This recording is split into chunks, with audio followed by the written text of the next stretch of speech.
Nós vamos começar aqui a palestra. Eu pediria que vocês sentassem, depois na saída vocês veem aí os livros. E hoje nós temos aqui então o Enrico Bisazzi, né? Mas antes, como eu sempre faço, vou falar um pouquinho já sobre a palestra da semana que vem, né? Na semana que vem, quinta-feira que vem, nós vamos ter a presença do João Spaca, né? O Spaca, que é um cartunista, um autor de histórias em quadrinho, foi cartunista de política da Folha de São Paulo durante vários anos e nos últimos anos, na última década, aí, tem se dedicado a transformar em histórias de quadrinho vários livros, né, da literatura brasileira, e além disso tem toda uma participação política junto ao Mídia Sem Máscara, junto a, como é que é o nome da estação de rádio? Rádio Rocks, né? E de maneira que vai ser uma palestra muito interessante, porque tem todo um engajamento político, né, atualmente, na nossa linha, claro, senão não seria convidado. Pois é, vocês veem que interessante, isso é a razão de riso, né? Mas a esquerda cansa de fazer isso, né? Cansa de dar voz só para quem pensa como ela pensa. Então nós também vamos fazer o mesmo, não é verdade? Vamos trazer os nossos valores para cá. Então, a semana que vem é o Spaca, e ele vai recuperar, então, toda a trajetória intelectual dele aqui com vocês. Eu acho que vai ser muito interessante. E hoje, nós temos a honra de ter o Enrico Bisazzi, que é esse jovem estudante de Direito do Largo São Francisco, um batalhador contra o aborto, contra a ideologia de gênero, né? Uma pessoa que está sempre ao lado do padre Paulo Ricardo, do padre José Eduardo, que esteve aqui conosco, da Fernanda Tactani, que veio falar conosco sobre gênero, e além de estudante de Direito, também é assessor parlamentar e também assessora o Instituto de Biopolítica, não é isso, Henrique? Observatório Interamericano de Biopolítica. De maneira que é um prazer ter você aqui, Henrique. Muito obrigado pela sua presença e vamos acompanhar a palestra, então. Obrigado, pessoal.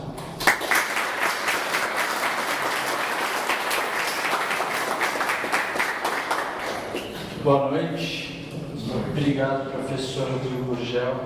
É uma honra mesmo você ter me convidado no meio de tanta gente gabaritada. Eu fico até com receio de vir aqui falar. E, então, como o professor Gurgel disse, eu estou estudando, estou no quarto ano do Largo São Francisco e também estou trabalhando aqui na Assembleia Legislativa, assessorando o deputado Reinaldo Augusto, que também é um deputado que está atuando bastante nessas duas, nessa questão de defesa da vida e da família. E só antes de começar a falar, vou contar um pouquinho como é que eu cheguei a me envolver nesse tipo de coisa, né? Até o canal que eu entrei mais para trabalhar dentro da política e assessorar foi essa questão da defesa da vida mesmo. Então, eu comecei a me envolver de uma forma mais constante no final de 2013, quando no meio de 2013 a gente teve a aprovação de uma lei que a gente vai falar durante a palestra, que ficou chamada Lei Cavalo de Troia, que era uma lei que ainda está em vigor. Aliás, hoje estava sendo debatido um projeto de lei que derruba alguns artigos dela na CCJ, no Congresso Nacional, na Câmara dos Deputados, e essa lei estendia para obrigatoriamente para todo o sistema do SUS, o Sistema Único de Saúde, os serviços de aborto dito legal, que a gente também vai falar como isso é uma falácia, de dizer que exista aborto legal no Brasil.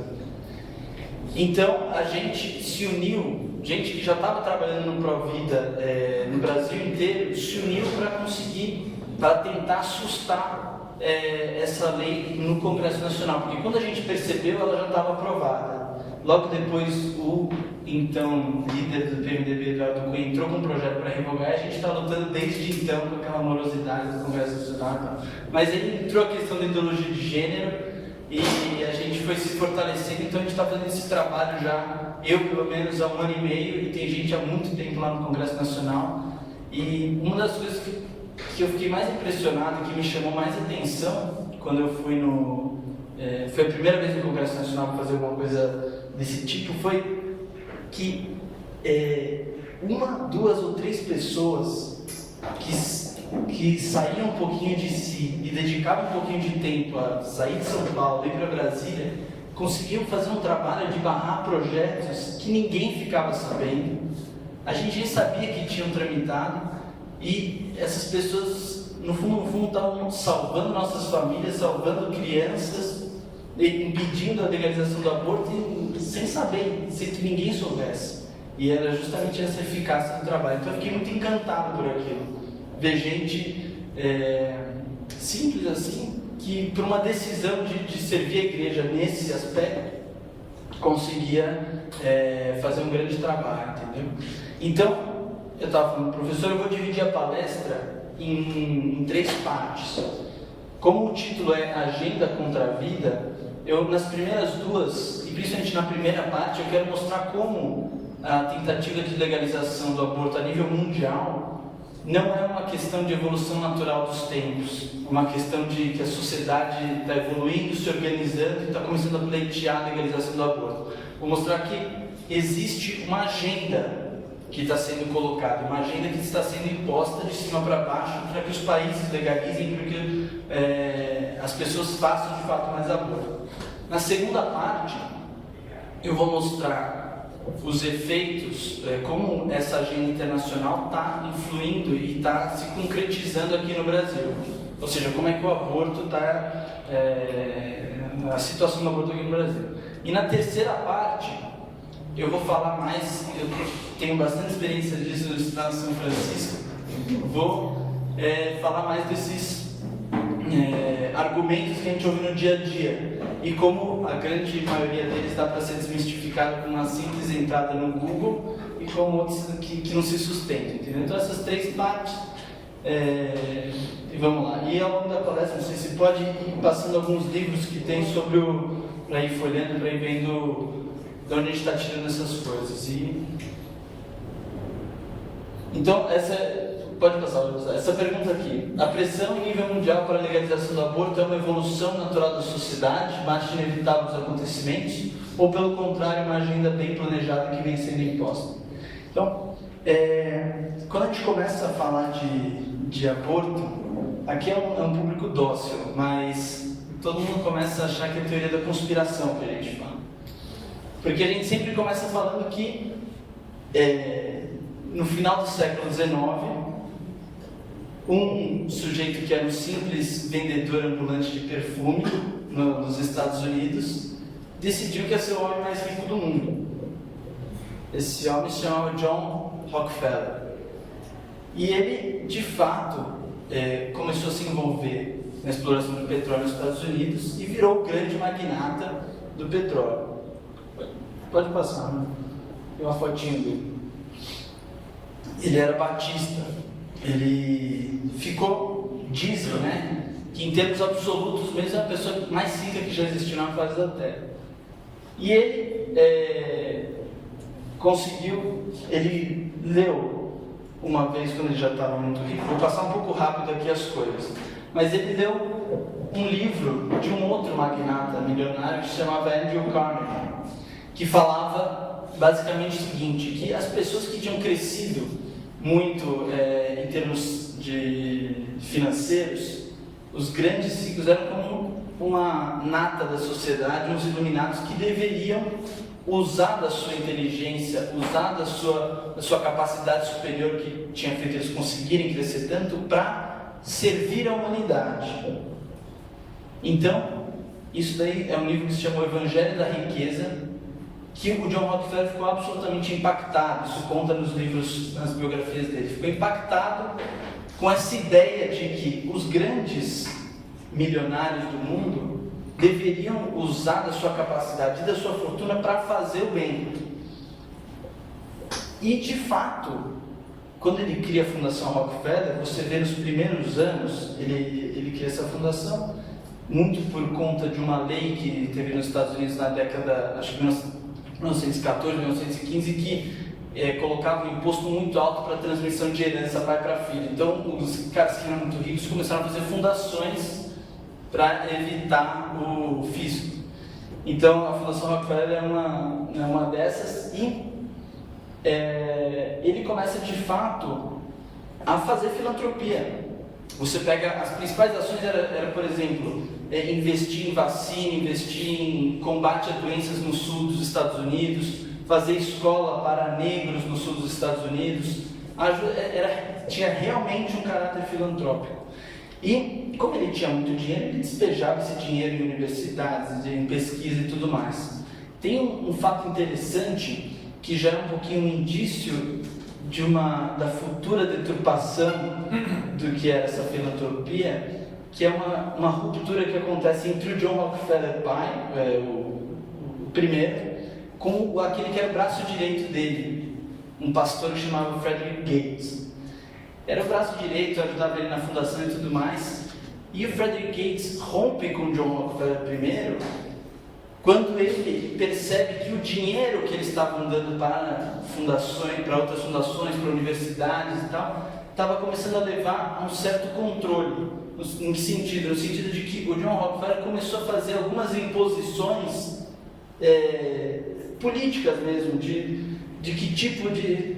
Começou, com a força do dinheiro, querer conduzir os estudos científicos nas faculdades, começou a exigir algo em troca. Isso foi um motivo de ruptura daquele que era o principal braço direito do John Rockefeller I. Isso se deturpou muito mais com o John Rockefeller II, que é o primogênito que assumiu depois da morte do John Rockefeller III, que dizem que era um cara meio filho de rico mesmo, uma pessoa meio um pouco libertina, assim, que tinha umas ideias meio erradas, já era meio de esquerda.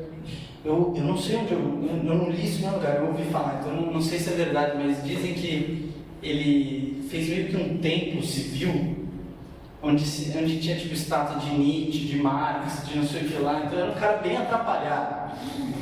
E ele se envolveu, a família Rockefeller se envolveu, de fato, na década de 20, principalmente, que era muito forte nessa questão de eugenia, na questão de estudo da biologia molecular para buscar. Eles tinham uma ideia assim de alterar os genes das pessoas para que elas não mais guerreassem entre si, que existia um gene que predispunha as pessoas à guerra. Então, com o estudo da biologia molecular, se poderia acabar com as guerras do mundo. Então, tinha umas loucuras dessas que hoje em dia a gente pensa que é um absurdo, mas na época tinha isso. E o John Rockefeller II passou para o filho que é o mais conhecido. Eu até vou passar o livro aqui para vocês verem a cara, para ver. Tem umas fotos ao longo do livro, vai passando aí. O livro se chama O Século Rockefeller. E ele passou a administração da fundação para o filho dele, John Rockefeller III. E aí o que acontece? Calma, pode deixar aí. Na década de 30 e 40, começou, principalmente no pós-guerra, começou uma grande onda de movimentos que se diziam, hoje a gente chama de alarmistas, mas que propugnavam o controle populacional. Então se dizia o seguinte, principalmente depois da Segunda Guerra Mundial, com essa taxa de natalidade, com esse crescimento populacional, a gente vai, aquela ideia do Malthus já velho, com algumas matizes e tal, mas é insustentável o crescimento populacional. Então, um dos grandes problemas que a humanidade vai enfrentar no século XX é justamente a escassez dos recursos por conta do crescimento populacional. E, se você pega livros para ler, tem uns livros muito alarmistas que falam, por exemplo, que na década eles faziam cálculos, tudo bonitinho, falam que na década de 70 o mundo iria acabar, que não teria mais comida a partir da década de 80. Tinha vários estudos que eram panfletários, que faziam grande sucesso e fazia a cabeça, inclusive, de gente, de políticos e tinha muita influência na elaboração de política pública, como a gente vai ver. E uma das pessoas que ficou mais preocupada na face da Terra com esse problema do crescimento populacional foi o John Rockefeller III, que calhou de ser da família mais rica do mundo também. E ele, isso daí ainda tem registrado ele escreve uma carta para o próprio pai, em que ele confessa que quer gastar todo o seu tempo e o seu dinheiro para conter esse crescimento populacional que ele dizia ser o problema mais grave do mundo. Então isso é legal porque tem registrado mesmo a carta que ele escreveu para o pai dele. E o pai, obviamente, dá a bênção, fala, vai em frente, meu filho, é para isso que a gente está aqui. Só que acontece o seguinte, o John Rockefeller III tenta cooptar a própria fundação da família dele para fazer políticas de controle populacional, para estimular o controle populacional. E ele encontra uma certa barreira na burocracia da fundação. Isso que é interessante, apesar dos grandes magnatas, ele que era dono, tinha o dinheiro, eles dependiam muito de quem trabalhava no dia a dia, de quem tinha o know-how mesmo de como fazer a coisa. Então, durante algumas vezes em que o John Rockefeller III tenta levar a fundação da família dele para entrar mais de cabeça no controle populacional, a fundação, o pessoal, os diretores, fala não, a gente está aqui para fazer filantropia, isso daí é uma questão pessoal de cada um, a gente está aqui para curar nego doente, para fazer escola e não queremos se meter nisso. E de tanto insistir, o John Rockefeller III cria, se você voltar aí, o Conselho Populacional em 1952. Isso é muito interessante pelo seguinte, até então esse movimento que que divulgava essa ideia do controle populacional era muito pouco unido. Tinha desde as feministas da Margaret Sanger, da Planned Parenthood, que falavam que o aborto era um direito da mulher e que a limitação do número de filhos devia ser para a emancipação da mulher, até esses alarmistas como Hugh Moore, que falava que o mundo ia acabar em 70, até o pessoal mais dos estudos sociológicos e demográficos que tinha um caráter mais científico. Então era uma bagunça, não tinha nenhuma unidade de propósito, de ação, de estratégia. E o John Rockefeller, em 1952, ele se reúne numa universidade nos Estados Unidos com 26 especialistas em demografia e fala, a gente vai fundar o conselho que vai coordenar, não só a nível nos Estados Unidos, mas no mundo inteiro, esse movimento de controle populacional. E de fato, eles fundam o Conselho Populacional, existe até hoje, tem site, dá para entrar, dá para ver o que eles estão fazendo e tudo mais. E, basicamente, tinha 3 etapas iniciais do trabalho do Conselho Populacional. Pode colocar aí. Que são muito interessantes e a gente aqui no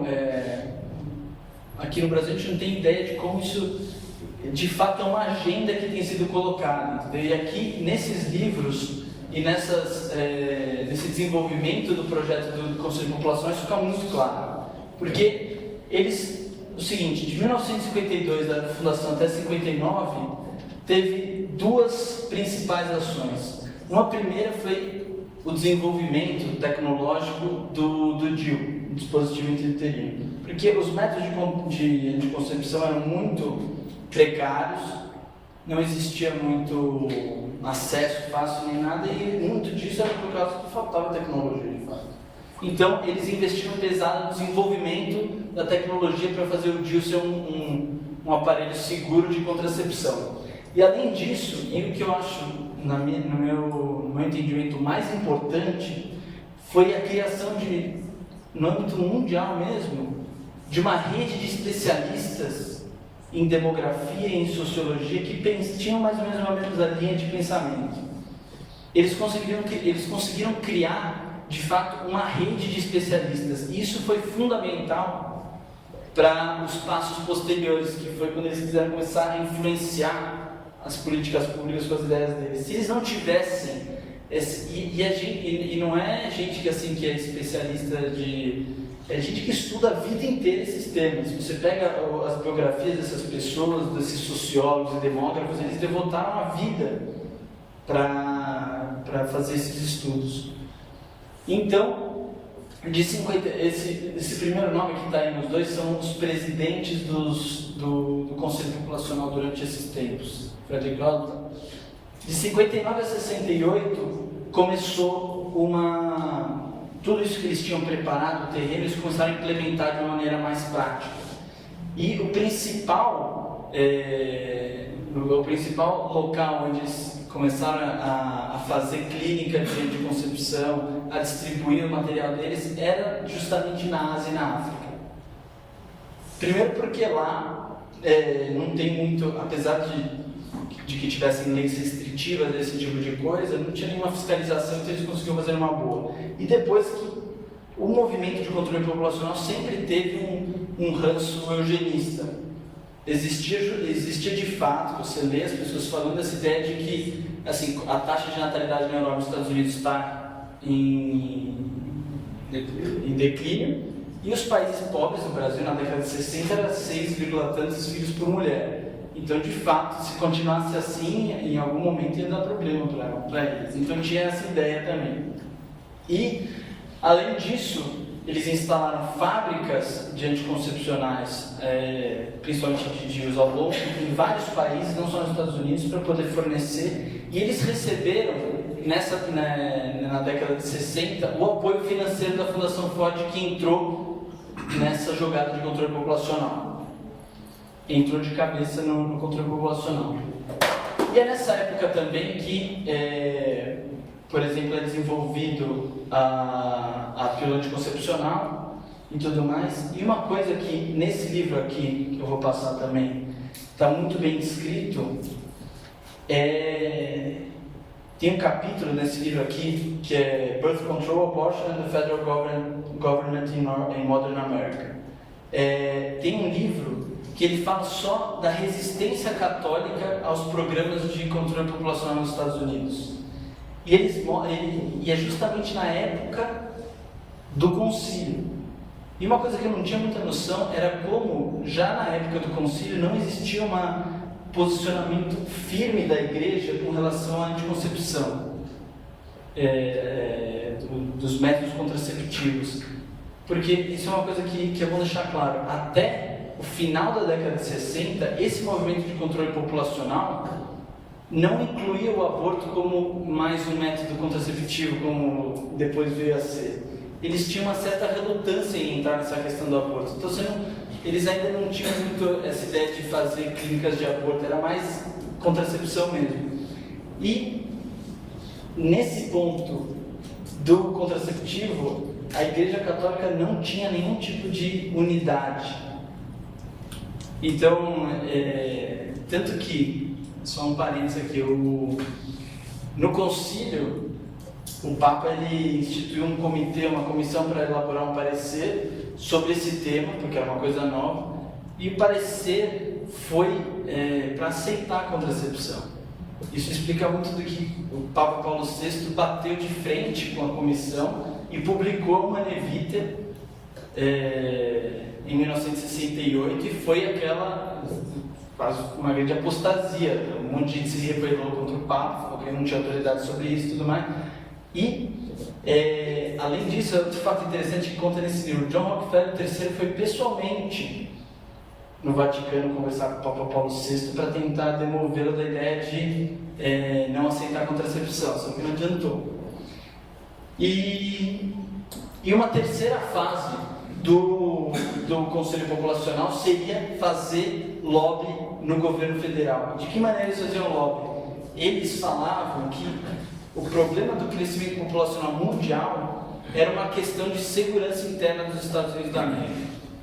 Eles falavam, a gente precisa controlar e ajudar a baixar as taxas de natalidade no mundo inteiro por uma questão interna nossa. A gente vai perder força.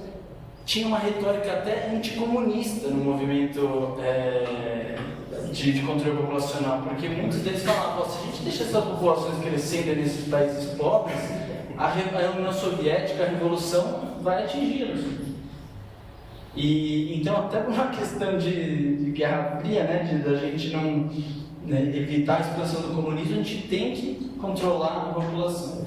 E isso nas administrações do Kennedy foi meio tímido, no Lyndon Johnson começou a tomar mais corpo, e aí depois o Nixon foi a grande estabelecimento das políticas públicas do governo dos Estados Unidos um governo federal, para promover a questão da contracepção. Isso tudo não por uma movimentação da sociedade civil pressionando os seus parlamentares, mas justamente desses grupos de especialistas que já tinham sido formados, que tinham um network mundial, que começaram com o dinheiro e com o prestígio de um Ford, de um Rockefeller, começaram a orientar as políticas públicas.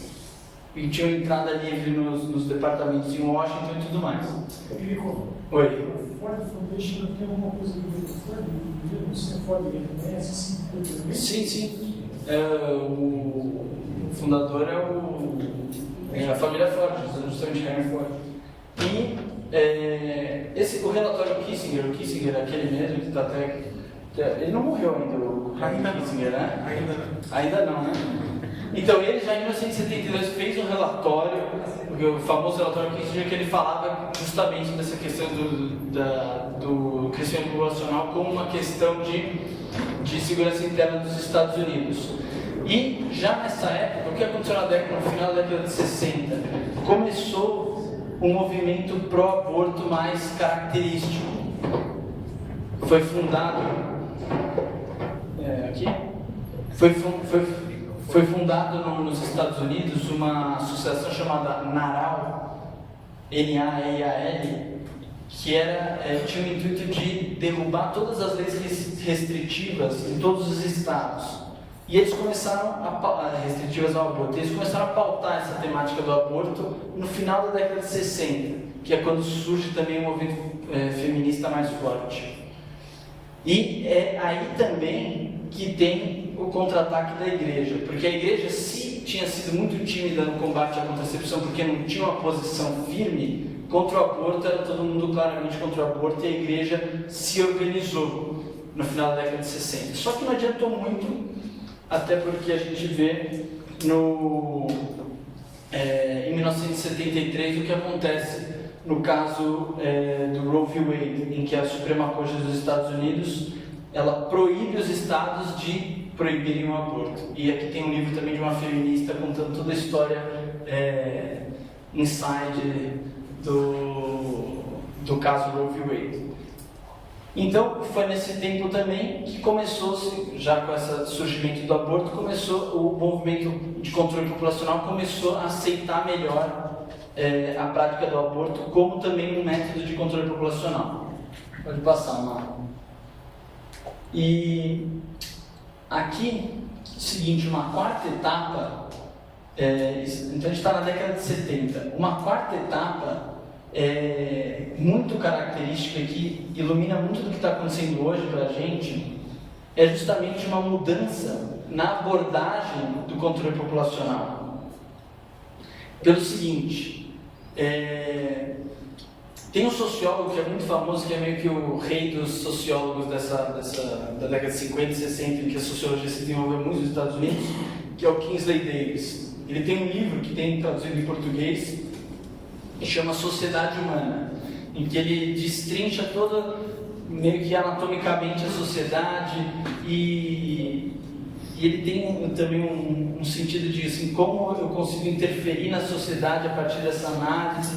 Então, era um grande sociólogo. E ele escreve, em 1967, sai publicado na Science, um artigo em que o título do artigo é: terão sucesso os atuais programas de controle populacional? E ele responde negativamente. Ele fala o seguinte: essa ideia clássica de que a gente vai controlar o crescimento populacional distribuindo anticoncepcional, fazendo aborto. Tinha gente que tinha ideia de passar nos países pobres com avião, jogando camisinha, jogando pílula anticoncepcional. Ele fala, essas coisas aqui são ultrapassadas, isso aqui não faz sentido. O que a gente precisa é mudar a nossa abordagem. E aí tem uma aluna dele, interessante falar porque também está viva até hoje, e vira e mexe aparece por aí, que chama Adrienne Germain, que trabalhou na Fundação Ford e tudo mais. E ela era aluna de sociologia dele, e ela passou uma temporada durante a faculdade no Peru. E ela morou numa família, numa favela do Peru, em que a mulher tinha 6 filhos, o marido era um bêbado que chegava em casa e batia nela, e ela tinha que se trancar no quartinho dos fundos para o marido não bater nela também. Foi uma coisa de louco. E ela percebeu o seguinte, que a única riqueza que aquela mulher que apanhava do marido bêbado todo dia à noite, a única riqueza que ela tinha eram os 6 filhos. A única alegria que essa mulher, por mais que tinha todo o sofrimento, evidente, mas a única alegria genuína que essa mulher tinha eram os seus 6 filhos. Então, ela também já estava envolvida nessa ideia do controle emocional, ela teve um insight e percebeu o seguinte: a gente precisa mudar a motivação das pessoas, a gente precisa mudar a estrutura de como a gente está se organizando enquanto sociedade para que as pessoas não queiram mais ter filhos, porque o verdadeiro motor do crescimento populacional é a vontade que as pessoas têm de ter, as pessoas têm de ter filhos. Então, isso é justamente a ideia que estava nesse artigo do Kingsley Davis, que ele fala o seguinte: para a gente conseguir, de fato, um controle do crescimento populacional, a gente precisa se basear nesse tripé. Ele já falou isso em 67, parece coisa de ideologia de gênero 2015, mas está escrito em 67. A gente precisa, ele fala, as palavras dele são chocantes, ele fala, a gente precisa acabar com essa ideia que está enraizada de que há uma complementaridade natural entre homem e mulher. Ele fala isso em 67, nesse artigo. Ele fala o seguinte, junto com isso, a gente precisa mudar os padrões morais sexuais. A gente precisa inserir a mulher no mercado competitivo de trabalho para ela competir com o homem no mercado de trabalho. E a gente precisa justamente enfocar essa questão do controle populacional sociologicamente, e não mais como uma mera uma ideia meio assim, médica, de distribui o negócio, faz operação, dá anticoncepcional. E essa é aquele Daniel Germain, assim, e tal. E o que acontece? O John Rockefeller III, que estava já um pouco desiludido com esse trabalho que ele vinha fazendo no começo da década de 70, ele, como eles tinham muito contato, ele se converte a essa nova abordagem. E é engraçado que ele começa de fato, no final da década de 70, você vê a biografia do Rockefeller, ele começa a promover movimento gay. Naquela época, movimento gay, movimento feminista, coisas que eles não faziam.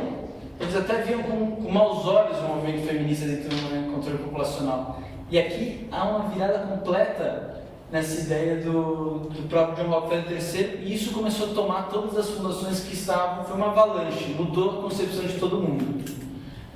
E essa nova abordagem, pode passar lá, ela é consagrada de uma maneira explícita, que todo mundo pode ver, nesse documento da Fundação Ford de 1990. Isso foi uma ideia que durante toda a década de 80 foi sendo aprofundada, e em 1990 a Fundação Ford lança esse documento, Saúde Reprodutiva, uma estratégia para os anos 90, em que ela justamente assume como política da própria fundação promover aquelas mudanças que o Kingsley Davis há 20 e tantos anos atrás já tinha falado, há 30 anos atrás, que é justamente... Tô baixando porque não tá...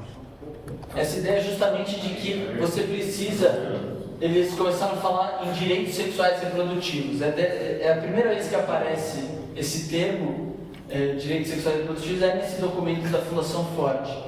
E, como a gente sabe, aqui é bom que não precisa também explicar tantos... eu não preciso ficar meio, argumentando para não parecer teoria da conspiração.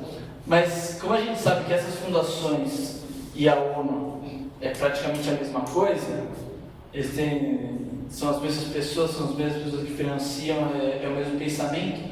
Essa ideia de que era preciso emancipar a mulher, que o aborto era um direito da mulher, que você precisaria também mudar os padrões sexuais, isso entrou nas conferências de população e da mulher da ONU nos anos 90, entrou derrubando tudo.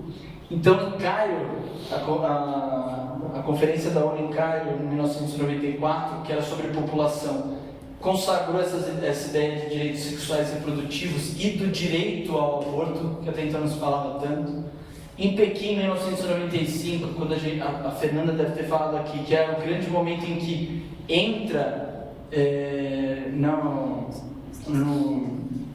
ONU essa linguagem de gênero de uma maneira meio arbitrária, sem ninguém entender. E em 1996, numa conferência semi-secreta em Glen Cove, lá perto de Nova York, em que a ONU assume o compromisso de cobrar dos países, principalmente latino-americanos, uma revisão das leis punitivas ao aborto. Então, existe até um documento que eu acho que é aquele ASTEOI, que é um movimento lá na Espanha muito forte de defesa da vida e da família. Eles fizeram um documento falando que como a ONU tem pressionado os países da América Latina para, cobrando...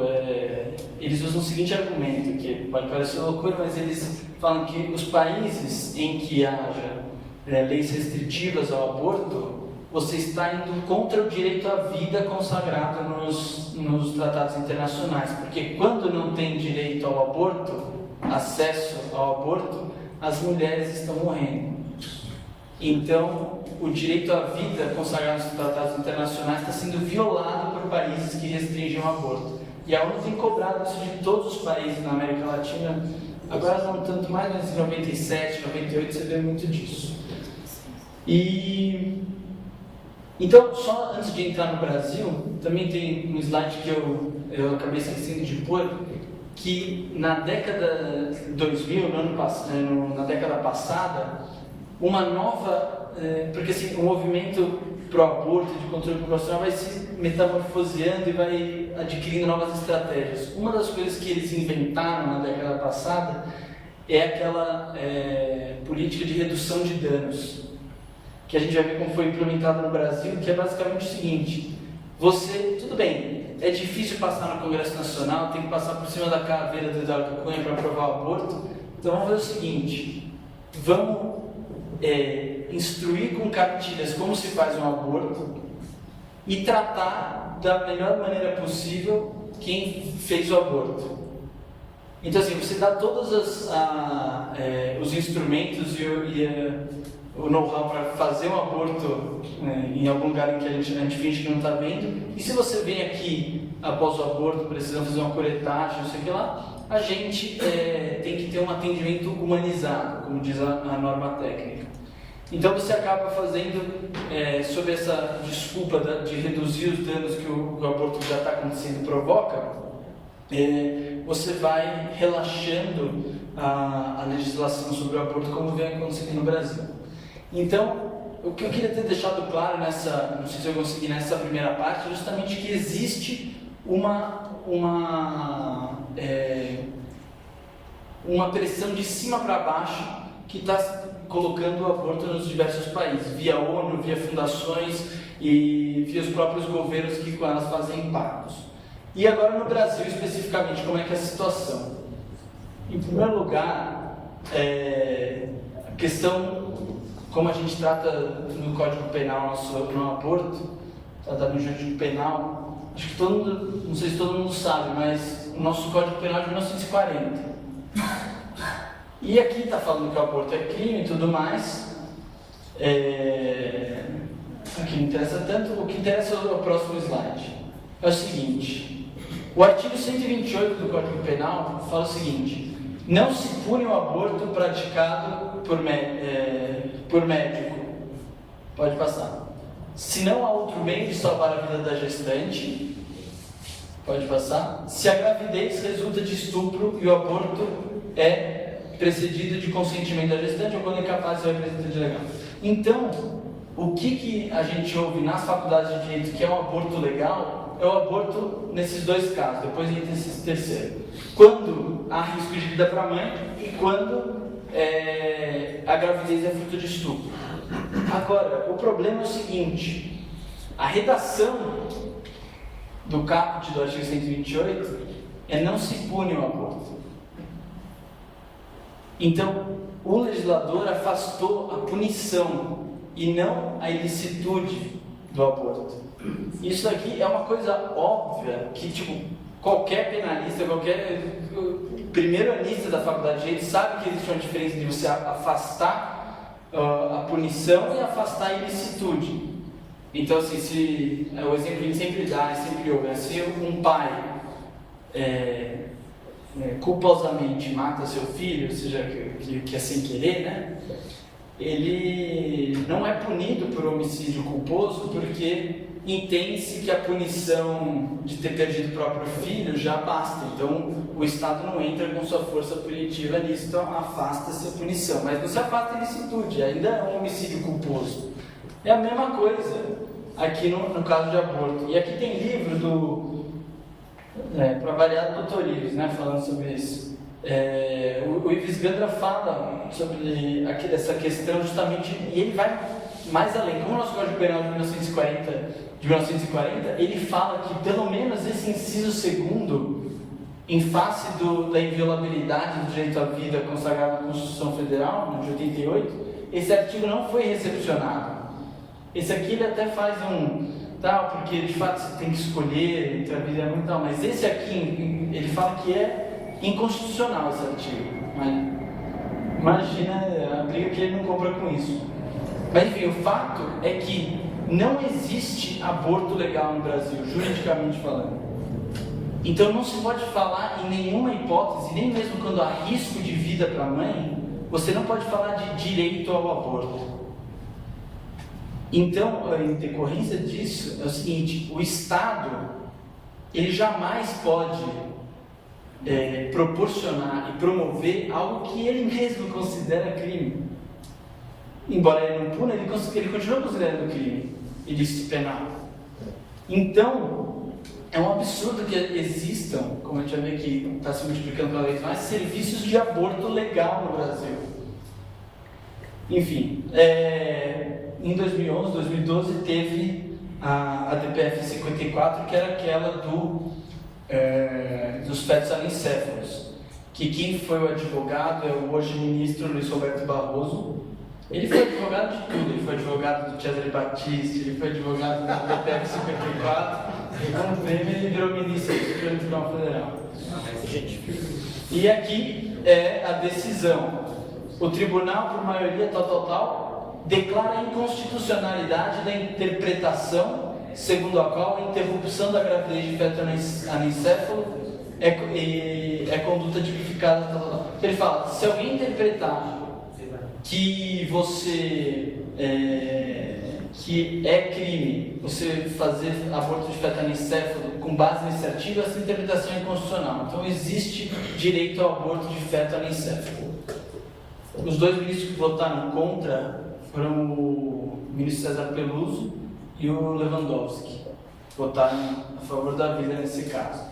Enfim, esse é o quadro jurídico penal. Depois tem toda aquela discussão de personalidade jurídica no direito civil, que mas não mas tudo bem, essa daí me interessa. Pode passar. O que acontece? Um pouquinho rápido do histórico do aborto, de como ele está sendo implementado no Brasil.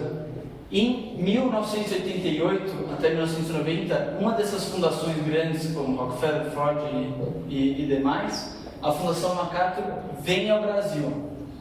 Porque os países da América Latina ficaram como que resguardados pelas ditaduras militares dessa influência muito grande desses movimentos. Então, com a redemocratização, a fundação veio. E estabeleceu um programa de trabalho que era o seguinte: o objetivo da Fundação MacArthur vindo ao Brasil é legalizar o aborto, tornar o aborto legal. E implementar, eles já tinham pensado nisso, implementar nos serviços públicos, nos hospitais públicos, serviços de aborto dito legal. E o primeiro desses serviços foi em 1989 aqui no Jabaquara. Não existia serviço público de aborto legal no Brasil. Legal. E foi durante a gestão da Luísa Erundina, quando ela era do PT. Luísa Erundina que foi agraciada com a medalha São Paulo de testemunho laical esse ano, que nunca se retratou de ter feito isso. Então, em 1989 começa começa um serviço de aborto legal no Brasil. E isso começa aos poucos. A gente vai ver que no meio da década de 90 tinha mais ou menos 15 hospitais no Brasil inteiro que faziam esse tipo de serviço. Em 1991, tudo isso com subsídio financeiro e intelectual da Fundação MacArthur. A gente vai ver mais pra frente, no próximo slide, ou mais dois pra frente, tem um relatório que a Fundação MacArthur faz de como ela tem trabalhado no Brasil. E lá fala todas as pessoas que se envolveram, Marta Suplicy, Ruth Cardoso, Silvia Pimentel. Então eles chegaram no Brasil e pegaram já todo esse povo que estava... Exato. E se usaram deles para começar o trabalho. Então, em 1991, a gente tem um projeto de lei que a bancada do PT apresenta, justamente no sentido da Lei Cavalo de Troia, que era para expandir para todos os países, para todos os hospitais do SUS, o serviço de aborto. Então, aqui, esses são os dois principais médicos aqui no Brasil, depois pode pesquisar, o Dr. Jorge Dalaft e o Aníbal Faundes, que que promovem esse serviço. Tinha mais ou menos 15 estabelecimentos em meados dos anos 90, e a partir de 1996 o Brasil começa a seguir as orientações do Cairo, da Conferência do Cairo de Pequim. E uma das principais sugestões, mais ações que foram estabelecidas nessas conferências era introduzir e dar um papel significativo às ONGs dentro dos governos como entidades que estariam fiscalizando a aplicação dos tratados internacionais e das resoluções das conferências. Então foi organizado em 1996 o SISMU, que existe até hoje, que atua, está sendo lá no Congresso Nacional, que é Centro, eu acho, Intersetorial de Saúde da Mulher, que é justamente um congregado dessas ONGs feministas que recebem o financiamento, que a função delas é aplicar aquelas ideias das conferências e das resoluções do CEDAW, de Pequim e tudo mais. Agora tem umas fotinhos aí. Não, e esse de baixo, você sabe quem é?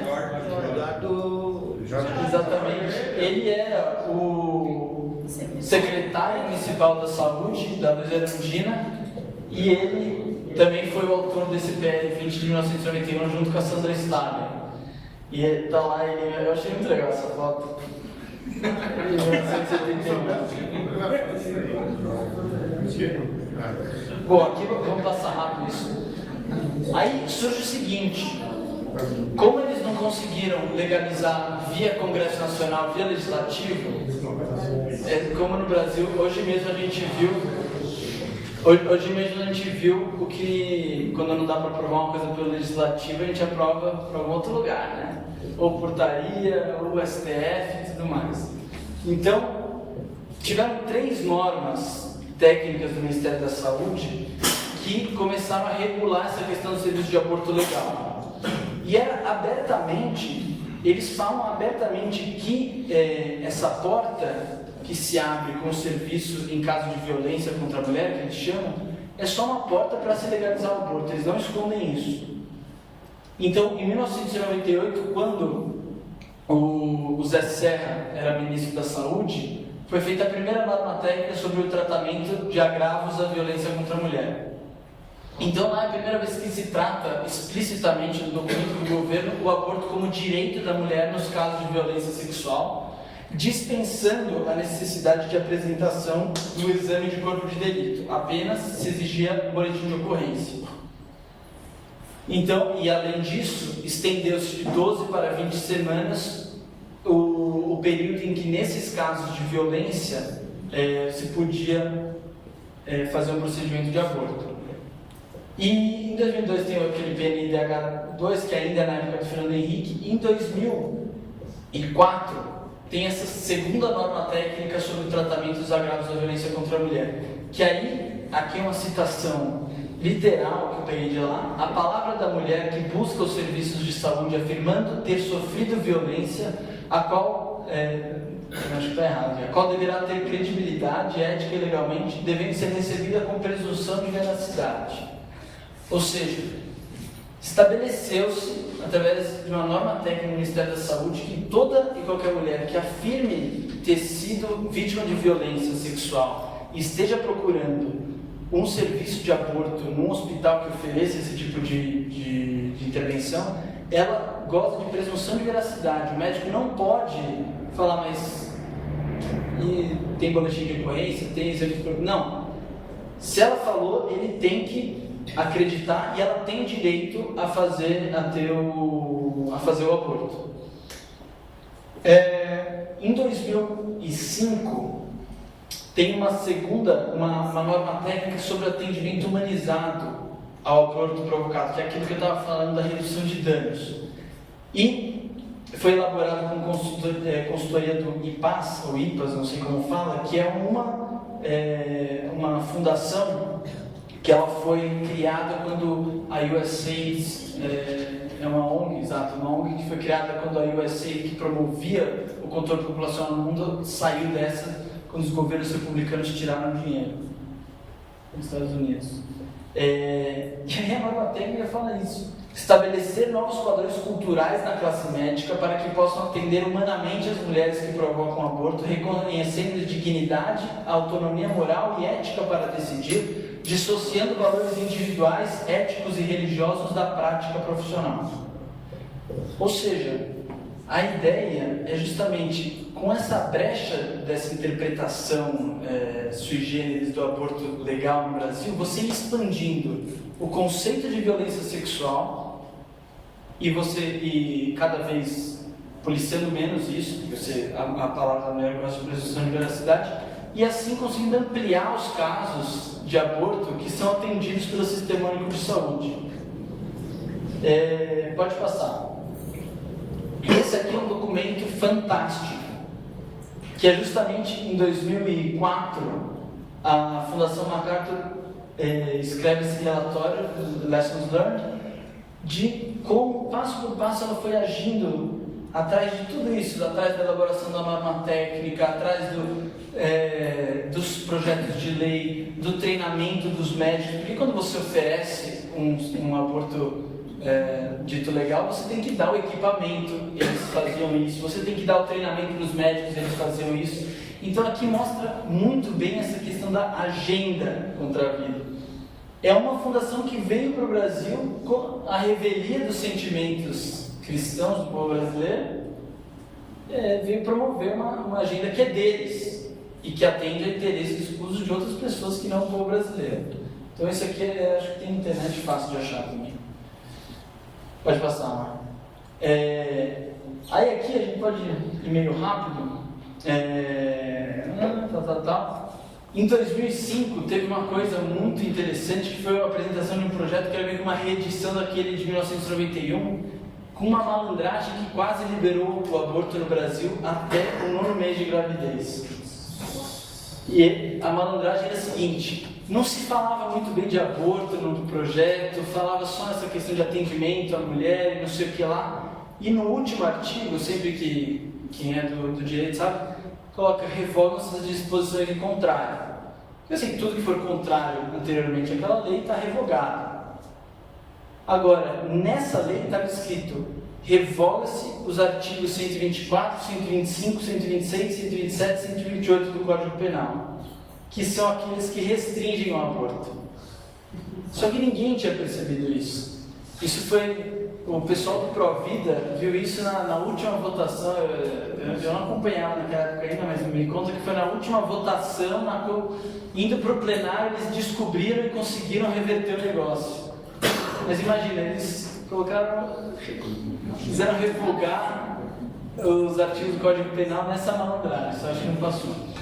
Aí entra também o grande sonho do PT em legalizar o negócio.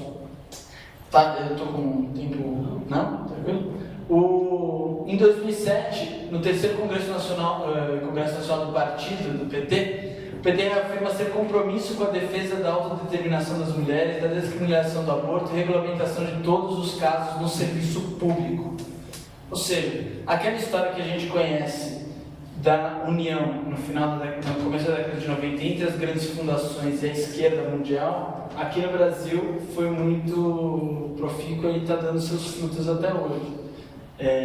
O PT comprou essa ideia do aborto e hoje a gente vê comprando ideologia de gênero. E é engraçado quando a gente fala isso na faculdade, assim, que existe uma união entre as grandes fundações e a esquerda mundial e que eles recebendo financiamento, o pessoal não acredita, mas é justamente o que está acontecendo.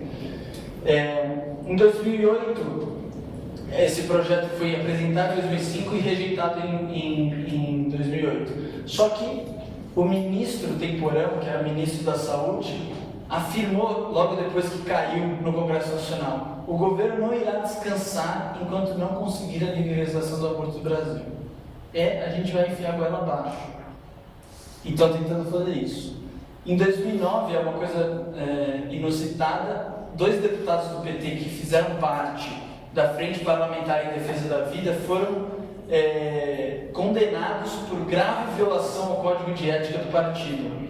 Eles foram suspensos e depois saíram expulsos do partido. Sortudos. Sortudos agora. Aí teve um negócio muito legal, que foi o primeiro contato que eu tive com o Provida foi justamente na época das eleições de 2010. Eu não sei quem lembra desse folhetinho aqui do Regional Sul 1 da CNBB, que foi uma pena que não teve isso ano passado, né? Os bispos aqui do Regional Sul 1 da CNBB fizeram um documento que devia ter trazido, em que eles falavam: considerando que o Partido dos Trabalhadores fez tal, afirmou isso na sua carta para o Comitê da ONU, apresentou tal projeto de lei, tudo com relação ao aborto, considerando tudo isso, apelamos aos católicos que sigam a consciência de não votarem em candidatos que defendam o aborto e tudo mais. E isso foi, eu lembro que tem páginas e páginas de jornal, saiu na Veja, Deus entrou na eleição, o PT ficou desesperado. A Dilma, que tinha falado quando era ministra que era a favor do aborto, desmentiu, fez uma carta à Igreja Católica e tudo mais. Então, isso, eu acho que eu vejo nisso aqui um prenúncio, uma primeira articulação da Igreja para o que está acontecendo esse ano com relação à ideologia de gênero. Porque a gente que foi nas câmaras, no Congresso, lá na Assembleia está mais tranquilo, mas nas câmaras municipais, a gente viu como foi impressionante a Igreja se levantando e começando a ocupar um espaço que eu nunca tinha visto ela ocupar. E aqui, assim, os bispos, eles com a pressão que tiveram, eles retiraram a assinatura e foi um bafafá, então não foi até o fim, mas o PT ficou com medo de perder a eleição pela força que a Igreja teve com essa questão do aborto. E agora, essa questão da ideologia de gênero eu vejo como um crescimento, uma articulação maior disso que já estava começando a acontecer ali. Só que o fato é o seguinte: ela prometeu que não ia legalizar o aborto para ser eleita pela primeira vez, e um dos primeiros atos de governo dela é justamente renovar um contrato que já tinha sido assinado no governo Lula com um grupo de estudos que estava estudando como mecanismos de legalizar o aborto no Brasil. É um dos primeiros atos dela, comecinho de janeiro. E ela renova o contrato. Um grupo de estudos para legalizar que é formado... Essa Silvia Pimentel, ela dá aula na PUC. Não sei se alguém é da PUC aqui. Ela é católica pelo direito de decidir. Sim, ela tem entrada livre nas... Não, ela não é católica pelo direito de decidir. Quem é a Maria José Rosado Nunes, que é a presidente do Católicos, que é professora de pós-graduação em teologia na PUC. Essa Silvia, que está dando o primeiro curso de graduação na PUC em gênero. É uma matéria que ela começou a dar esse ano. Sim. Nesse semestre. Então aqui temos cooperação 207, na verdade foi em dezembro de 2010, ainda não foi nem em janeiro de 2011. Em 2012, tem uma notícia do Estadão que está ali, em que se fala: o Ministério irá reunir-se para preparar uma cartilha para orientar as mulheres que desejam abortar. Então, é justamente aquilo. ou pela norma técnica você já tem que dar um atendimento humanizado àquela que aborda. E por outro lado, você tem que distribuir cartilha para os médicos e para as pessoas orientando como abortar. Então, no fundo, é o Estado passando por cima do Legislativo, passando por cima de si mesmo para impor o aborto. E o Ministério da Saúde, de fato, imprime uma cartilha dirigida aos médicos contendo instruções para o uso de medicamentos abortivos que têm comercialização proibida. Então, é um completo absurdo. O Estado proíbe e o Estado promove. Então, é evidente esse caráter de ilegalidade do negócio. E aí a gente chega em 2013 na Lei Cavalo de Troia, que o ministro, o Alexandre Padilha, ele envia para o Congresso Nacional em regime de urgência, em março ou fevereiro, como um presente para o Dia Internacional da Mulher, dia 8 de março. E é uma lei que, se você pega e você não tem contato com tudo isso que a gente está falando, das normas técnicas, do que é atendimento humanizado, o que é violência sexual na interpretação deles, você acha que aqui não tem nada de aborto. E é por isso que foi aprovada essa lei, sem ninguém perceber. Porque o artigo 1º, olha o que falava: os hospitais devem oferecer às vítimas de violência sexual atendimento emergencial, integral e multidisciplinar, visando ao controle e ao tratamento dos agravos físicos e psíquicos decorrentes da violência sexual, encaminhando, se for o caso, aos serviços de assistência social. Atendimento integral, se você vem na norma técnica de 2005, aquela do atendimento humanizado, está escrito lá: o atendimento integral às vítimas de violência sexual inclui o direito ao aborto. E essa lei, no artigo 2º, explicita, eu não sei se é no 2º, mas explicita que todos os serviços, todos os hospitais do SUS devem ter disponível esse tipo de serviço. E fora que atendimento multidisciplinar é justamente esse negócio de enviar para assistência social, que a gente sabe o que é. Assistência social nesses casos é dar pílula no dia seguinte, dar misoprostol, dar Citotec, tal. Aí teve uma portaria 415 de 2014 que falava, foi no ano passado, que regulava essa lei Cavalo de Troia, e o Eduardo Cunha, ele, logo depois que foi aprovada a lei Cavalo de Troia porque ninguém percebeu que estava introduzindo o aborto, né? O Eduardo Cunha subiu na tribuna e pediu perdão ao povo brasileiro, que ele tinha deixado passar aquilo, e protocolou o 6033, que é um artigo, tem 2 artigos a lei. O primeiro revoga-se a lei 12845 e o segundo essa lei entra em vigor a partir da data de publicação. É para revogar a lei Cavalo de Troia. Só que isso está naquela morosidade do processo legislativo que a gente tem. Está lá no Congresso Nacional. E hoje mesmo, tem um outro projeto, que agora me fugiu o número, que está na CCJ do Congresso Nacional para derrubar os primeiros 3 artigos da lei Cavalo de Troia. Eu sei que o deputado com quem eu trabalho lá no Congresso Nacional, que são um aqui e um lá, que é o Evandro Bussi, ele é o relator dessa matéria na CCJ. Então hoje teve uma discussão grande sobre o aborto lá no Congresso Nacional. Inclusive, precisa pedir para os brasileiros irem lá mesmo falar. E agora, chegando na última parte, a terceira, é um pouquinho dessa questão dos argumentos mais comuns que a gente ouve na mídia, né? E eu, assim, na minha experiência, o pessoal da faculdade, professor falando, o movimento Dandara, o movimento por aí vai.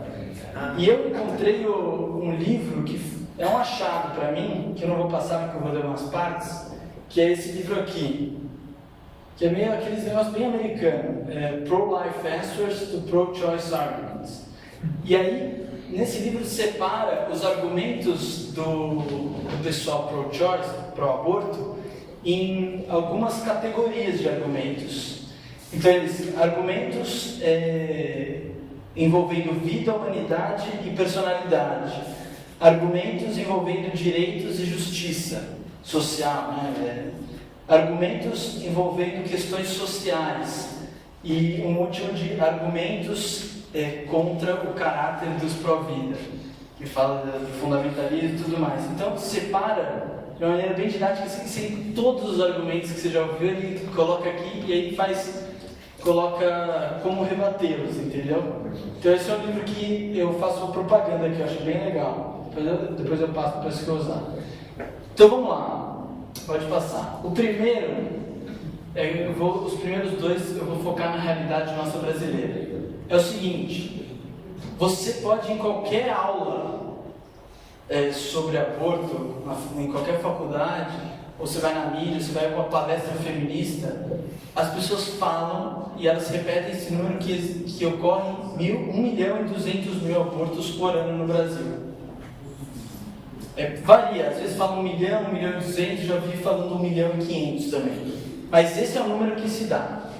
E aí, eles justificam esse cálculo deles, seguinte: você tem que pegar o número de internações decorrentes de aborto, que é quando ou tem um aborto provocado, você faz um aborto, ou tem um aborto espontâneo, você tem que fazer a coletagem muitas vezes e tem que retirar resíduos placentários, não sei direito como funciona isso, mas enfim, você precisa ser internado e passar por um procedimento. Então, o SUS, ele te dá esse número de internações, e aí 2 institutos falam que o cálculo para você saber aproximadamente a quantidade de aborto que tem no país é você multiplicar por 5 ou por 6. O Instituto Otto Guttmacher é um braço da IPPF Internacional, da Planned Parenthood, que faz esse tipo de pesquisa. Então, eles falam que você tem que multiplicar esse número por 5. O IPAS, que é aquele que a gente já viu, que foi fundado com a queda da USA, nessa questão de controle populacional, fala que tem que multiplicar por 6. Agora, se você perguntar de onde eles tiram esse número, não tem explicação. Ninguém nunca explicou de onde eles tiram esses 5 e de onde eles tiram esses 6. Isso aqui eu estou basicamente repetindo uma palestra que tem no YouTube da doutora Isabela Mantovani, que ela está fazendo mestrado em saúde pública, e ela já palestrou algumas vezes no Congresso Nacional mostrando essas mentiras dos dados do aborto no Brasil. Então a palestra dela é sensacional e ela mostra com isso muita clareza. Estou meio que repetindo o que ela fala lá. Agora, como a gente sabe de fato, ou estimar aproximadamente quantos abortos tem no Brasil por ano? É possível fazer esse cálculo. E é o seguinte: se você entrar no site do SUS, em 2013, que é o dado que a gente tem mais recente, você vê que houve 206.270 internações hospitalares devidas a aborto, entre espontâneo e provocado. Ou seja, depois que ocorreu um aborto espontâneo provocado, 206.000 pessoas se internaram para fazer a coletagem e tudo mais.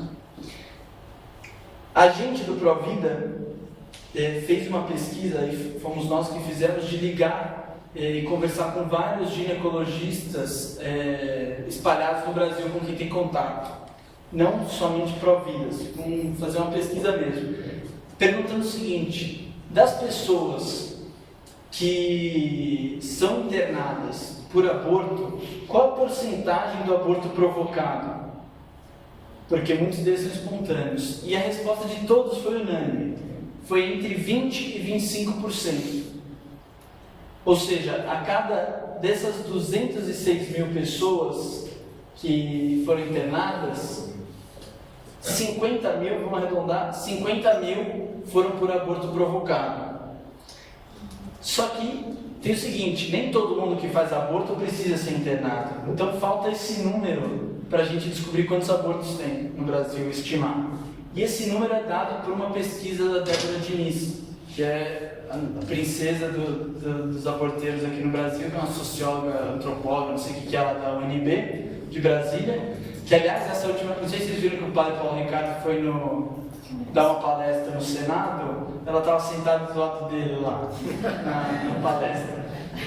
E ela fez uma pesquisa premiada internacionalmente, em que ela justamente dá esse dado que nos faltava, que de 1 a cada 2 mulheres que abortam precisam de intervenção por retagem.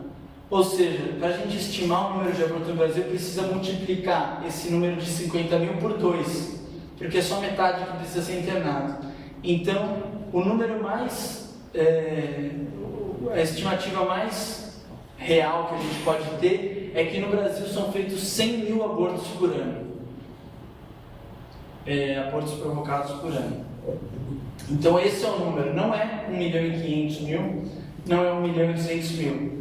O número realista são 100 mil abortos por ano, o que já é uma monstruosidade, mas não é como se alardeia por aí, que o aborto é mais de 1 milhão por ano.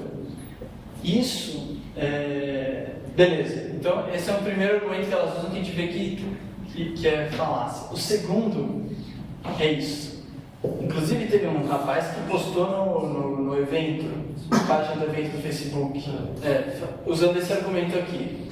Morrem 200 mil mulheres por ano no Brasil em decorrência de aborto clandestino.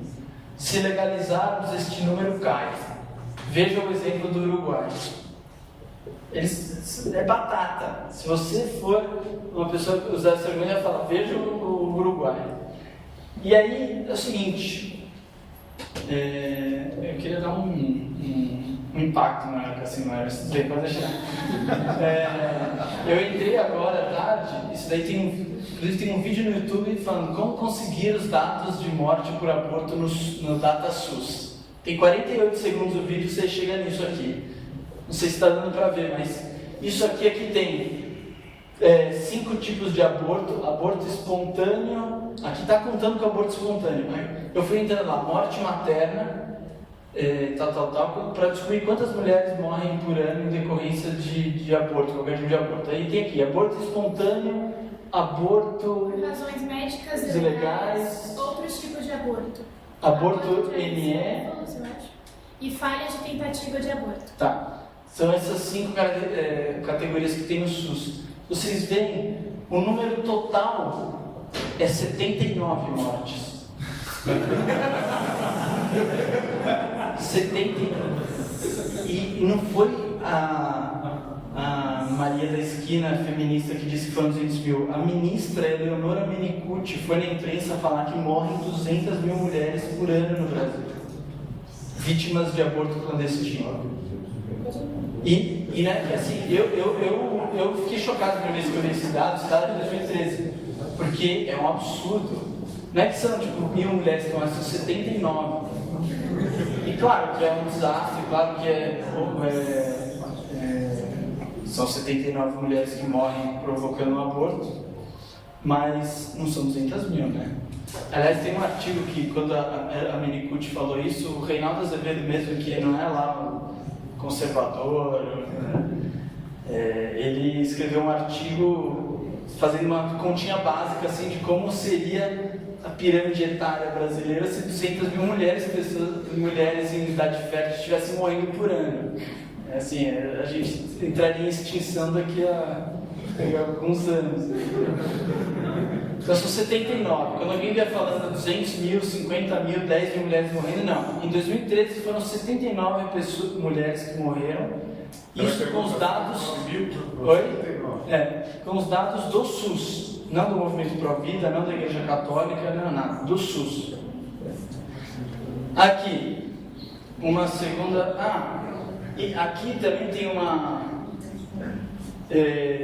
só para mostrar como esse negócio de aumentar os números barbaramente para fingir que muitas mulheres estão morrendo, tem aquele... Não sei se vocês já viram aquele vídeo dos gritos silenciosos, que é o médico Bernard Nathanson, que era o maior aborteiro nos Estados Unidos, que uma vez ele aceita que o aborto fosse feito com ultrassom.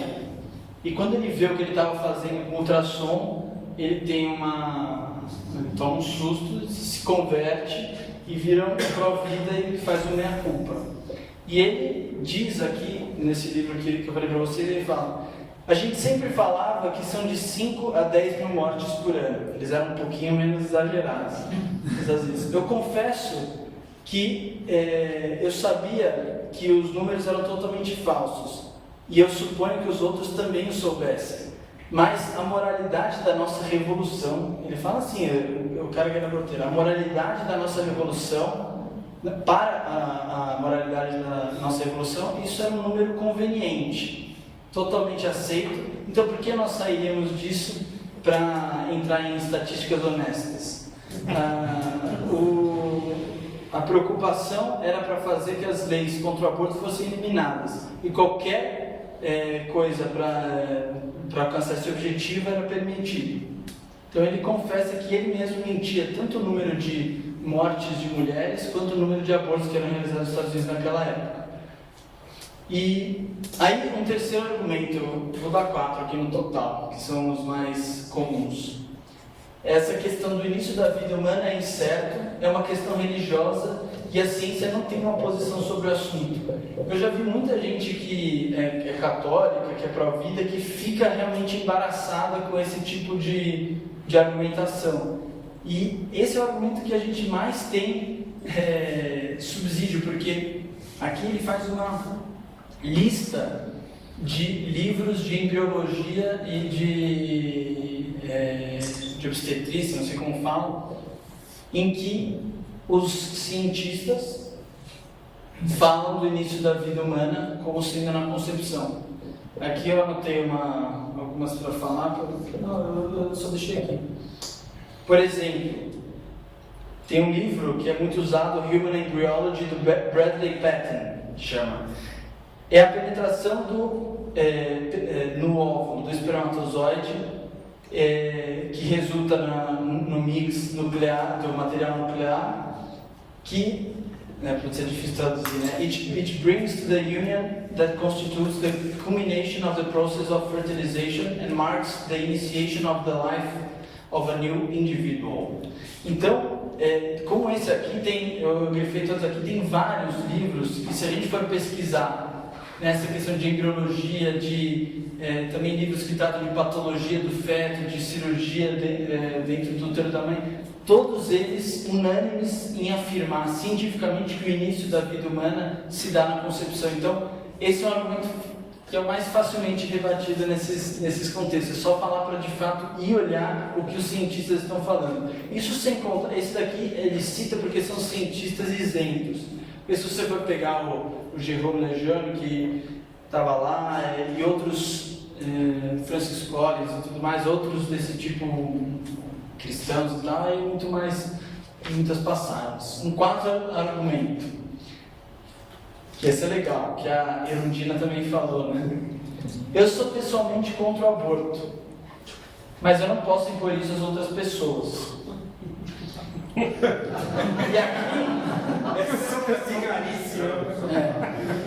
E aqui nesse livro ele fala justamente, eu achei engraçado que ele fala assim: o único motivo que você tem para ser contra o aborto, o único motivo razoável que você tem para ser contra o aborto, é um motivo razoável para você não querer que as outras pessoas também o façam.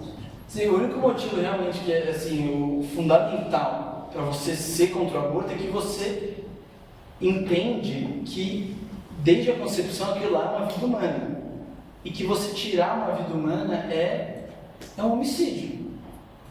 Então, esse é o único argumento sólido realmente que fundamenta todos os outros para você ser um pró-vida. E esse é o mesmo argumento, quando você explicita isso, fica evidente que não faz sentido você não querer impor isso aos outros, porque esse mesmo argumento já faz o serviço. Então, isso aqui é muito usado, e isso aqui é usado por políticos cristãos que querem ficar bem com os dois lados. Usa-se muito isso aí é a coisa mais comum de se ver. E é a mesma coisa que você falar, é só você mudar isso por homicídio, que é o que a gente usa nas discussões. Você fala assim, repete o mesmo argumento que você me deu, só que colocando a palavra homicídio ao invés de aborto. Ou furto, ou roubo. Aí a pessoa fala, eu sou pessoalmente contra o estupro. Porque se é feminista, você fala estupro.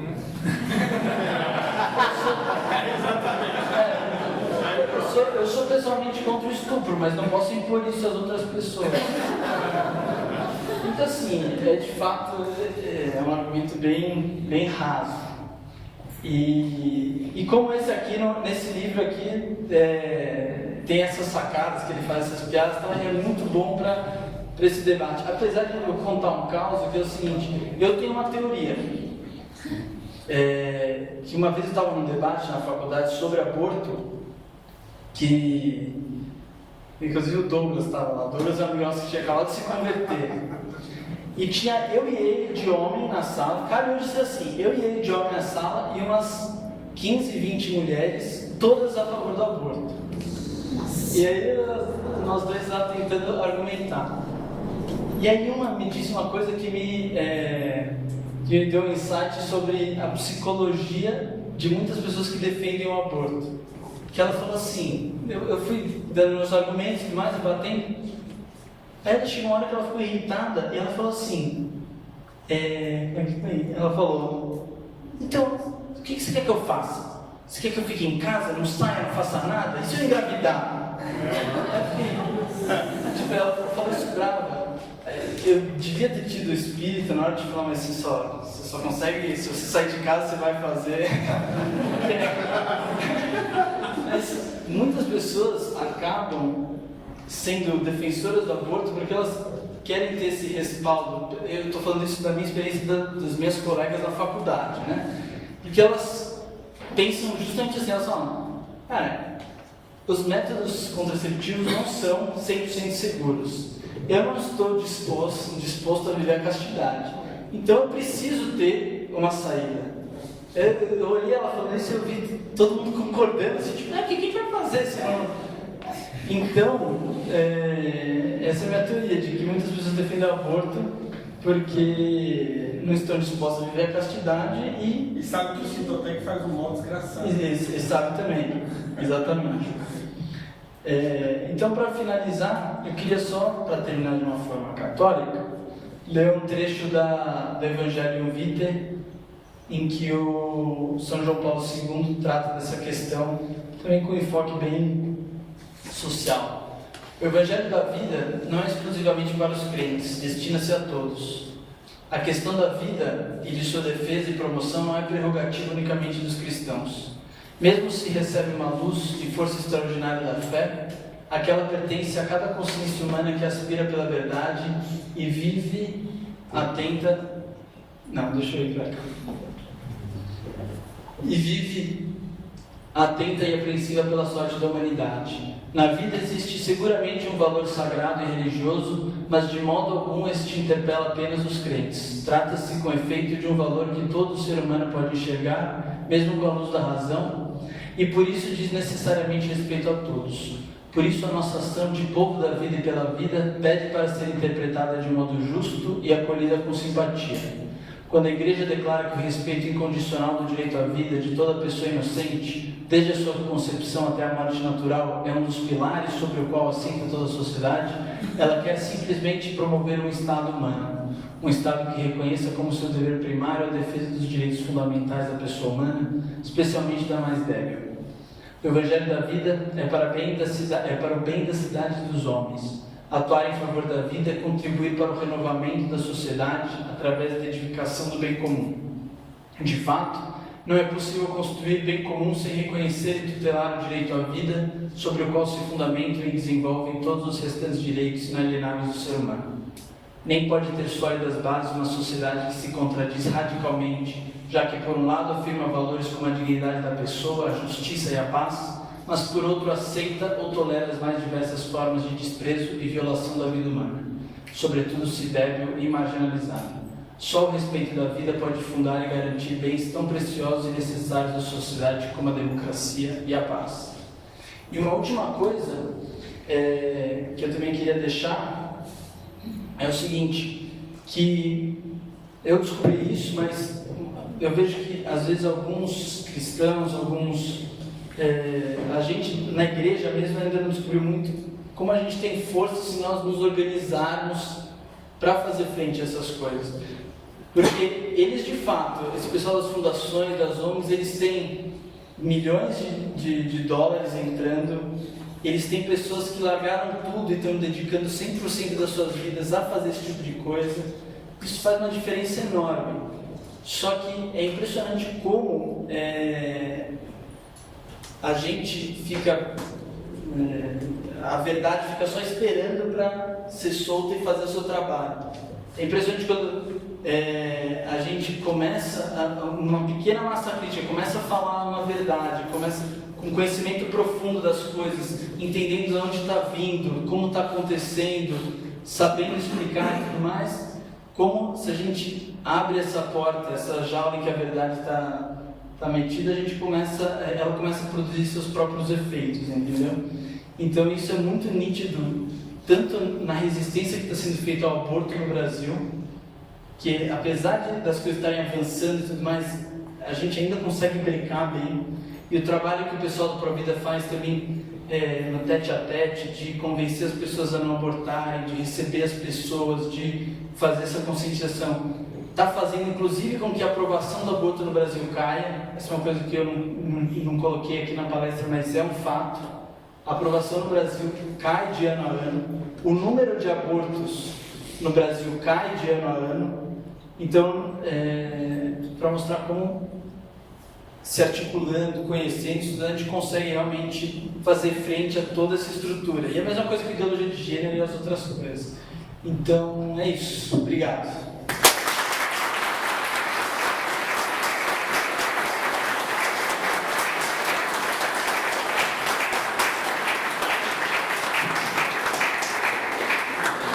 Então, tem só pergunta antes de ir para a padaria, o professor disse. 10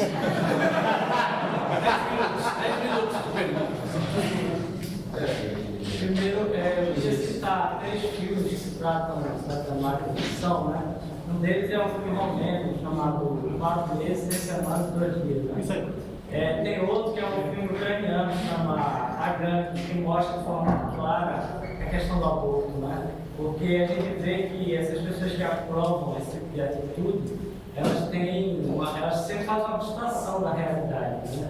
Da realidade do fato, né? E tem um filme que esse é ainda mais interessante, porque é um sujeito de esquerda, chama Olivier Assayas, que é um filme francês.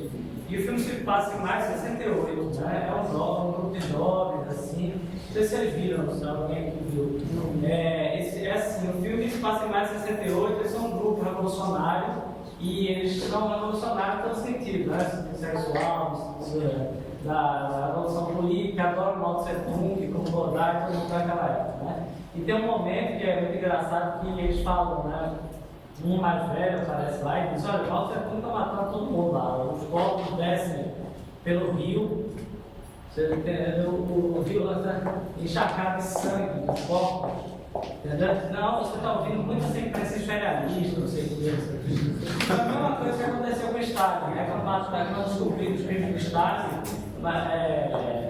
Marighella estava em Paris, claro, eu fui para Paris, e disseram, olha, o chefe está dizendo que o Estado matou 50 milhões de pessoas. Eu falo, caraca, essa imprensa imperialista não tem mais o que inventar, né? Riam. Quando o Marighella soube, foi bater no hospital, né? Que era verdade, foi bater no hospital. Pois bem, esse filme termina. Eu vou contar o final, porque para vocês entenderem por que esse filme é interessante de passar, é o seguinte: uma das meninas, que é muito bonitinha, ruivinha, assim, ela mostra, ela vê como um ato revolucionário fazer um aborto, né? E ela está lá no meio do grupo e tal. E aí, no momento em que ela faz o aborto, ela se muda completamente, sabe, novamente, e tudo ali. Fica claro a desilusão que é aquele movimento revolucionário, né? Teve uma ex-amiga minha, porque quando a pessoa começa a defender aborto, ela não dá para ficar minha amiga, né? Infelizmente. Ela estava defendendo e a gente, uma treta aí no Facebook. E no outro dia eu levei esse filme para ela, deixei na casa dela, a pessoa quer um presente, claro que é um presente, ela falou uma ação daqui. Até parece que eu vou dizer isso, né? Eu vou dar um presentinho. O que é que eu ia falar? Qual o nome do filme? O final do filme. Chama Depois de Maio. Já contei o final. Mas passou agora. Se chama Depois de Maio. Seu Maio 68, Olivier Assayas. Tem um mexicano, que é o nome dela. Do Verasteg. Do Eduardo Verasteg. A outra A outra reflexão que eu tenho a partir da sua palestra é que o Leopoldo tem agido através das instituições. Parece que as instituições, em todos os níveis, né? No nível estadual, no nível das corporações, né? Tem aquele livrinho aquele livrinho, eu esqueci o nome, alguém vai lembrar, aquele Brotherhood of Darkness, como é que chama o autor? Acho que é Stanley McKeever, alguma coisa assim, que ele fala justamente que o pessoal, que a cúpula dessas grandes fundações que estão investindo nisso, todo mundo, o denominador comum são as seitas obscurantistas que eles participam. Então, isso é justamente, está agindo por meio das instituições. Para aproveitar esse gancho, as empresas, as grandes corporações de hoje, né, que a gente falou aí da Ford, da Rockefeller, com certeza deve ter outras empresas aí grandes. Você tem algum estudo sobre, por exemplo, a Microsoft, a Apple? Isso daí, se você ver financiamento, por exemplo, é que a maioria não financia através de empresas, mas muito de fundações. Por exemplo, a Fundação Bill e Melinda Gates é uma das grandes financiadoras do aborto no mundo. E aí tem muita gente, acho que o Starbucks parece que eu nunca fiz esse estudo. Sobre os patrocinadores. Sobre os patrocinadores. O fundador do Starbucks, ele se recusou a doar o Partido Republicano e ele falou: se você for republicano, você não é bem-vindo no Starbucks, algo assim. Falou isso? O fundador do Starbucks disse isso. Fala, Gil. Então, a pergunta é mais prática, né? Hoje entrou um caso lá do lado, ouvi relatos já de 3 mulheres que foram ter o bebê na maternidade e faleceram e o bebê faleceu também. Aí isso já faz um ano e meio, um ano. Aí começou aquela campanha de alguns partidos, de alguns determinados deputados, de pressionar os hospitais a fazerem um parto normal, não deixar fazer um parto cesariano, não sei aquilo. Se de repente eles não estão atacando, se eles não estão colocando nessa direção, porque assim, meus 2 filhos nasceram no hospital público e assim, foi as 2 madrugadas mais longas da minha vida, e quase que eu perdi os 2. Justamente por isso, porque não deixaram fazer a cesárea, levaram até o final, e muitos ali saem mortos. Então assim, a gente vê PSOL, Diamíris, o PP, pressionando para quê? Para que esse parto seja humanizado, para que tenham, não se faça cesárea, só se um parto normal, já começa a desconfiar. Então assim, eu fui juntando uma coisa com outra ali, e realmente, já 3 pessoas lá já morreram. Isso eu nunca tinha ouvido. O que tem muita gente, às vezes conversa, o pessoal do Provida, com aquele hospital Pérola Byton que tem na Brigadeiro, é um dos primeiros também que teve esse serviço de atendimento à mulher nesses casos. E lá a gente tem relato de algumas pessoas do Provida que conversam com as faxineiras, com o pessoal que trabalha no local, e é um absurdo. Crianças jogadas no lixo que elas encontram, assim, na Brigadeiro, do nosso lado. E não é criança assim de 12 semanas, aliás eu tenho até uns fetinhos aí para dar de 12 semanas para quando falar que não é gente. Só um detalhe, Pérola Byton é a avó de Gregório do Vivier. Você tá brincando, sério?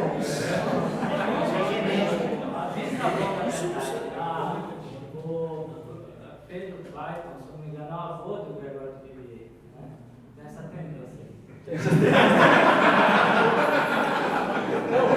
E ontem eu estava lá na Assembleia e estava. Não, o Gil não foi ontem. Estava um pessoal, foi lá chamado pelo deputado PSOL, lá, o Carlos Gianazzi, e eles foram no Plano Estadual de Educação. E aí eles chamaram um grupinho de alunos de uma escola, gente de 11, 12 anos. Aí eu vi aquele povo entrando, fazendo barulho, e eu fui olhar na Escola Estadual Pérola Byton. Então a tendência está confirmada.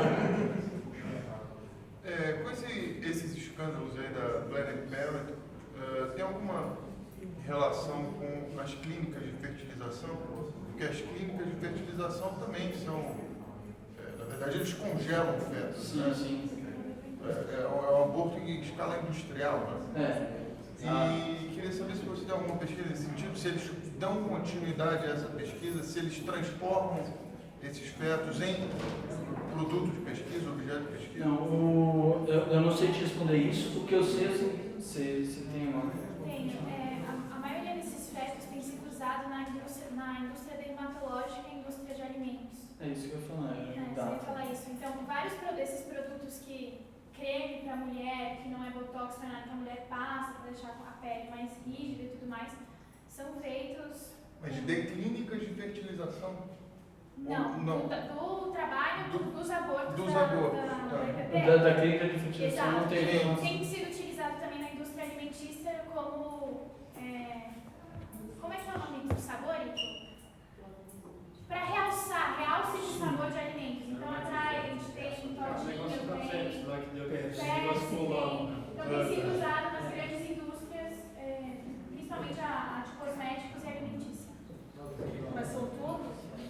Não, aí eu não sei te dizer, mas tem uma professora da USP que parece que faz estudos nessa área. É uma professora que chama Alice, esqueci o nome, Alice alguma coisa, que a palestra dela eu não sei se a gente deve assistir, porque ela vai mostrando lá o que usa esse tipo de coisa, funções, ela fala que a Nestlé usa, eu nunca fui atrás para confirmar essas coisas, mas fala que Gatorade usa, Trident usa, não sei o que lá, mas que existe sim.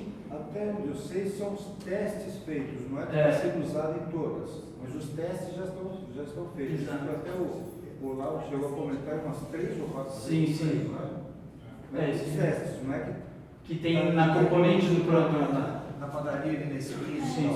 Então o seu pirula fica zoando por causa disso, né? Que não, tá colocando feto abortado, assim, na maquinha de peito. Não, estava em pesquisa. Rapidinho, tem uma pergunta aqui. Fala. Parabéns pela palestra. Eu gostaria de saber como se pode fazer um combate efetivo no plano administrativo, que me parece que realmente para eles não é tão importante o aspecto legal, porque mesmo contra a lei eles aprovam portarias que são nitidamente contrárias. Então esse aspecto do ser contra ou a favor da lei para eles pouco importa.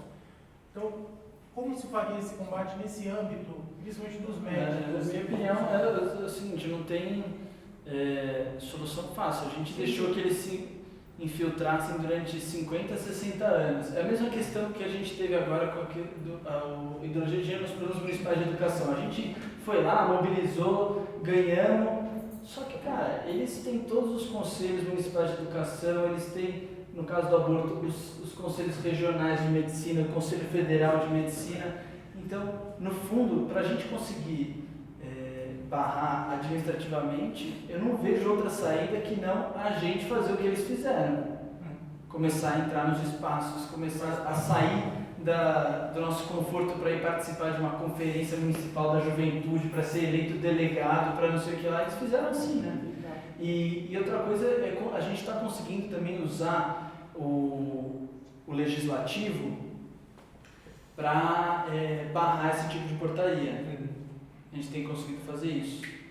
Então, por exemplo, agora mesmo vários deputados assinaram barrando uma portaria que instituía o comitê de gênero no âmbito do MEC. Muito obrigado. Pessoal, infelizmente temos que encerrar, porque a paróquia tem hora para fechar e nós temos que respeitar a organização. Muito obrigado. Muito obrigado, Henrique.